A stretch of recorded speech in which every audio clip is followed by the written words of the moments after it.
अलावा पार्वती अपनी झोपड़ी में अपने बेटे आदित्य के साथ रहती थी।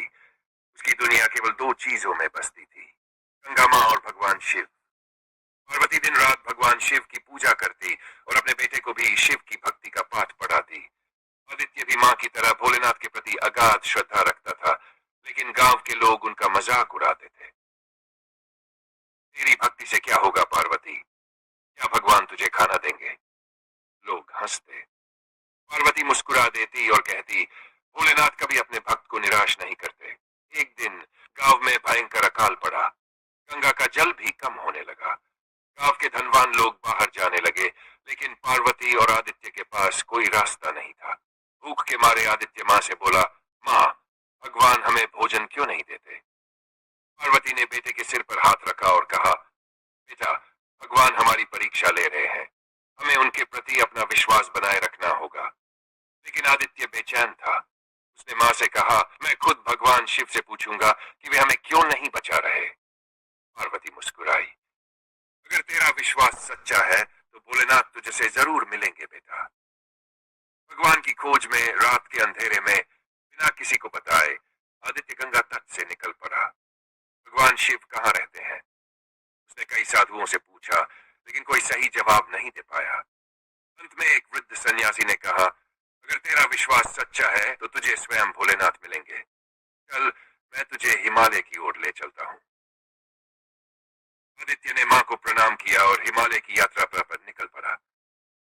लेकिन क्या वाकई भगवान शिव उससे मिलेंगे?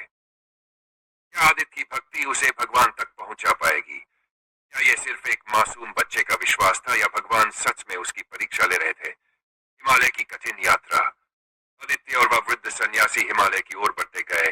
पहाड़ों की ऊंचाइयों पर बर्फीली हवाएं बह रही थी, लेकिन आदित्य के मन में केवल एक ही विचार था, मैं भगवान शिव से मिलूंगा।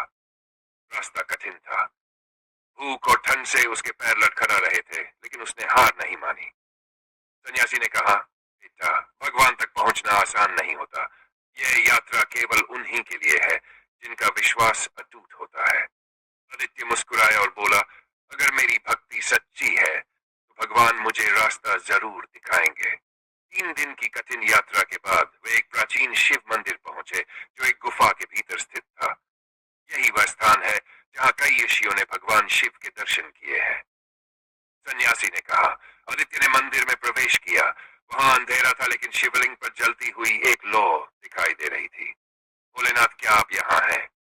आदित्य ने पुकारा। तभी मंदिर में अचानक घंटियों की आवाज गूंज उठी।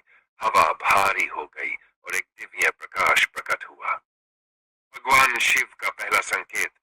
प्रकाश के भीतर से एक गूंजती हुई आवाज आई, बालक, तू यहाँ क्यों आया है? आदित्य ने श्रद्धा से उत्तर दिया, मैं आपके दर्शन करने आया हूँ भोलेनाथ। मेरी माँ हमेशा कहती थी कि आप अपने भक्तों की रक्षा करते हैं, लेकिन हमारा गांव भूख से तड़प रहा है। क्या आप हमें देख नहीं रहे? शिव की रहस्यमयी हंसी गूंजी। भक्ति केवल मांगने के लिए नहीं होती पुत्र। क्या तू ये परीक्षा सह सकेगा? आदित्य निडर था। उसने सिर झुका लिया और कहा, अगर ये आपकी इच्छा है तो मैं हर परीक्षा के लिए तैयार हूँ। मंदिर के भीतर की लौ तेज हो गई और पूरी गुफा रोशनी से भर गई। आदित्य समझ नहीं पा रहा था कि आगे क्या होगा। क्या भगवान शिव सच में आदित्य को दर्शन देंगे? क्या उसकी परीक्षा अभी शुरू हुई है? मंदिर के भीतर दिव्य प्रकाश फैल चुका था। हवा भारी हो गई थी और एक अदृश्य शक्ति पूरे वातावरण में महसूस हो रही थी। अगर तू सच्चा भक्त है तो मेरी 3 परीक्षाओं से गुजरना होगा। भगवान शिव की गूंजती हुई आवाज आई। आदित्य ने सिर झुका लिया। मैं हर परीक्षा के लिए तैयार हूँ भोलेनाथ। शिव मुस्कुराए। तो पहली परीक्षा शुरू होती है। तभी मंदिर की रोशनी बुझ गई और चारों ओर अंधेरा छा गया। जब प्रकाश लौटा तो आदित्य ने खुद को एक विशाल मैदान में पाया। सामने स्वर्ण जड़ित थालियों में स्वादिष्ट भोजन रखा था। वहीं पास में कुछ भूखे लोग करा रहे थे। तभी भगवान शिव की आवाज गूंजी, तेरे सामने 2 रास्ते हैं, या तो खुद खा क्योंकि तू कई दिनों से भूखा है, या इन जरूरतमंदों को खिला। पर याद रख, अगर तूने गलत चुनाव किया तो यह यात्रा यहीं समाप्त हो जाएगी। आदित्य ने बिना समय गंवाए वह भोजन उठाया और भूख से तड़पते लोगों में बांट दिया। भोलेनाथ, अगर ये तृप्त होंगे तो मुझे भी तृप्ति मिलेगी। जैसे जैसे ही अंतिम रोटी किसी भूखे के हाथ में गई, मैदान गायब हो गया और आदित्य वापस मंदिर में था। शिव की गूंजती हुई हंसी सुनाई दी। तूने पहली परीक्षा पार कर ली बालक। दूसरी परीक्षा, भय से सामना। अब गुफा की दीवारें कांपने लगी। अचानक चारों ओर अंधेरा हो गया और सामने से एक विशालकाय राक्षस प्रकट हुआ। मैं काल भैरव हूं, तुझे कुचल दूंगा।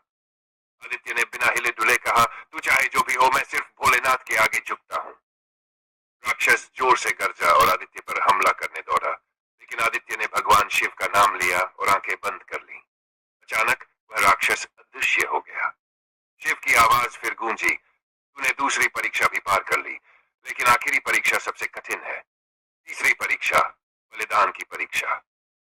अब मंदिर के सामने एक जलती हुई अग्नि प्रकट हुई। शिव बोले, अगर तेरा विश्वास इतना ही अटूट है तो इस अग्नि में कूद कर अपना बलिदान दे सकता है। आदित्य बिना सोचे समझे आगे बढ़ा। मेरी माँ ने सिखाया है कि भगवान की इच्छा के आगे सब कुछ समर्पित करना चाहिए। अगर मेरी आस्था सच्ची है तो मुझे जलने का भय क्यों हो। और जैसे ही उसने अग्नि में कदम रखा, आश्चर्यजनक रूप से आग एक ठंडी लपट में बदल गई और वहां स्वयं भगवान शिव प्रकट हुए। भगवान शिव का वरदान। भगवान शिव ने आदित्य को अपने दिव्य रूप में दर्शन दिए। वत्स, तेरा विश्वास अटूट है, मैं तुझसे प्रसन्न हूं। जो कोई भी सच्चे मन से भक्ति करता है, मैं उसे कभी निराश नहीं करता।